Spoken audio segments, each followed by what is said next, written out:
Assalamualaikum warahmatullahi wabarakatuh. Perkenalkan, nama saya Nur Hafina Syara dengan NIM L0212111038. Jadi, di sini saya akan menjelaskan mengenai materi genetika populasi yang diampu oleh Ibu Dr. Irmawati, SPI MSI. Jadi langsung saja ke materi pembahasan. Jadi ada beberapa materi pembahasan yang akan kita bahas kali ini, yaitu dari pengertian genetika populasi, perbedaan sel hewan dan sel tumbuhan, materi genetika, dan ekspresi gen. Langsung saja kita masuk ke materi yang pertama, yaitu mengenai genetika populasi. Nah, kita bisa lihat di sini genetika populasi berasal dari dua kata, yaitu genetika dan populasi. Genetika itu sendiri apa sih? Jadi genetika itu merupakan ilmu mengenai gen dan segala aspeknya. Sedangkan populasi merupakan sekumpulan individu sejenis yang mendiami suatu ekosistem pada selang waktu tertentu, sehingga dapat kita simpulkan bahwasannya genetika populasi itu mempelajari komposisi genetik suatu populasi dan perubahannya sebagai akibat dari faktor internal maupun faktor eksternal. Nah, genetika populasi ini terkait erat dengan proses evaluasi dan seleksi alam yang menyertakan cabang ilmu genetika dan biologi sel. Lanjut, kita menjelaskan mengenai perbedaan sel hewan dan sel tumbuhan. Sebelum itu, kita harus mengetahui apa itu sel. Nah, sel ini sendiri merupakan unit terkecil dan dasar kehidupan yang susunannya secara struktural dan fungsional sangat berpengaruh terhadap kepribadian. Nah, jadi di dalam kepribadian dan tingkah laku makhluk hidup itu, sel sangat mempengaruhinya, sehingga kita harus mengetahui terlebih dahulu. Misalnya di sini pada sel hewan dan sel tumbuhan. Nah, kita lihat di sini perbedaannya. Terlihat jelas bahwasannya sel hewan biasanya berbentuk bulat dan sel tumbuhan ini agak kotak. Nah, salah satu perbedaan yang menonjol dari sel tumbuhan dan sel hewan ini, yaitu di sel tumbuhan ini terdapat dinding sel, dan sedangkan sel hewan tidak. Nah, akibatnya pada sel hewan ini bentuknya itu kadang tidak tetap, sedangkan di sel tumbuhan yang mempunyai dinding sel itu kadang uh, bentuknya itu selalu tetap. Kemudian di sel tumbuhan ini juga mempunyai kloroplas, sedangkan sel hewan tidak. Nah, langsung saja kita melihat uh, kesimpulan perbedaan dari sel hewan dan sel tumbuhan berikut. Nah, dari segi ukuran, sel hewan itu lebih kecil, sedangkan sel tumbuhan lebih besar. Kemudian lisosom di sel hewan ada dan sel tumbuhan tidak ada.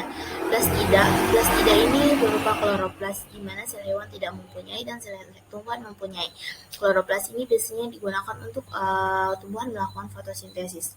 Kemudian dinding sel pada sel hewan itu tidak ada dan sel tumbuhan ada, sehingga pada sel hewan itu terkadang bentuknya tidak beraturan atau tidak tetap. Kemudian di sel hewan sentrosom itu ada dan sel tumbuhan tidak ada. Kemudian ini tadi bentuknya sel hewan tidak tetap dan sel tumbuhan tetap. Ini dipengaruhi ada tidaknya si dinding sel tadi. Kemudian yang terakhir itu ada vakuola. Vakuola di sel hewan itu tidak ada. Kalaupun ada, itu ukurannya itu sangatlah kecil. Kemudian di sel tumbuhan itu ada dan besar. Nah, itu materi mengenai perbedaan sel hewan dan sel tumbuhan. Selanjutnya kita masuk mengenai materi genetika. Nah, di materi genetika ini ada beberapa yang perlu kita bahas, yaitu ada kromosom, gen, DNA, RNA, dan sintesis protein. Pertama kita masuk ke kromosom terlebih dahulu. Jadi, kromosom ini merupakan untaian DNA yang bungkus protein histon. Nah, jadi teman-teman semua bisa melihat ini adalah gambar kromosom yang bentuknya itu X benang-benang. Nah, di dalam sel manusia itu terdapat nukleus atau inti sel. Di dalam inti sel ini sendiri terdapat kromosom. Nah, kromosom ini menyerupai benang-benang, di mana DNA benang-benangnya ini membungkus protein histon. DNA itu punya benang, di mana benang itu akan membentuk si kromosom ini. Kita bisa melihat di sini di gambar bahwasannya di situ ada untaian DNA. Ada 2 untaian DNA sehingga disebut sebagai rantai ganda atau double helix. Kemudian kita bisa melihat di gambar kromosom sebelah kanan. Nah, ukuran kromosom itu kurang lebih 0,2 sampai 20 mikrometer, di mana kita bisa melihat pada bagian satu itu disebut dengan kromatid yang di bagian bawahnya, kemudian di bagian dua atau yang di tengah itu adalah sentrometer. Dia yang men-center semuanya, dia mengkontrol. Kemudian yang ketiga itu adalah lengan pendek si kromosom, dan yang nomor 4 itu adalah lengan panjang si kromosom. Nah, jumlah kromosom pada manusia itu sendiri terdapat 23 pasang atau ada 46 buah. Kalau pada betina, kromosom akhirnya itu adalah XX, sedangkan pada si pria itu adalah XY. Kemudian kita lanjut mengenai gen. Nah, ini adalah gambar gen. Apabila gen itu apabila sendiri itu tetap disebut dengan gen. Apabila dia berpasangan disebut dengan alel atau berdua. Nah, alel homozigot dikatakan apabila si kromosom itu gennya itu A besar atau A kecil. Dan dia disebut heterozigot apabila gennya itu A besar atau A kecil. Itu mengenai gen. Lanjut kita membahas mengenai DNA. Nah, ini adalah DNA. DNA merupakan rangkaian dari nukleotida. Yang mana sih yang dimaksud nukleotida? Ini adalah dimaksud dengan nukleotida, di mana di nukleotida itu terdapat gabungan dari fosfat. Nah, fosfat ini adalah yang bulat-bulatan ini, yang 4 ini yang sebelah kiri atas. Ini disebut dengan fosfat. Terus nukleotida juga mengandung gula deoksiribosa. Gula deoksiribosa itu yang berbentuk segi 5 ini.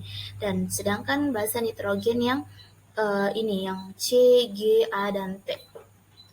Nah, kemudian apa itu C, G, A, T? Jadi, C itu merupakan sitosin.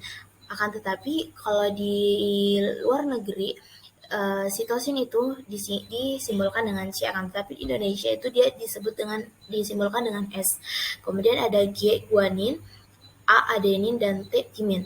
Nah, C dan G, A, dan T itu selalu berpasangan. Tidak pernah tidak berpasangan. Kemudian, jadi serangkaian nukleotida itu disebut dengan polinukleotida.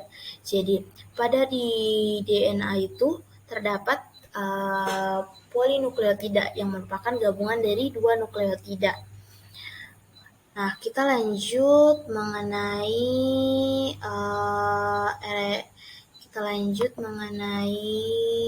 DNA lagi. Nih.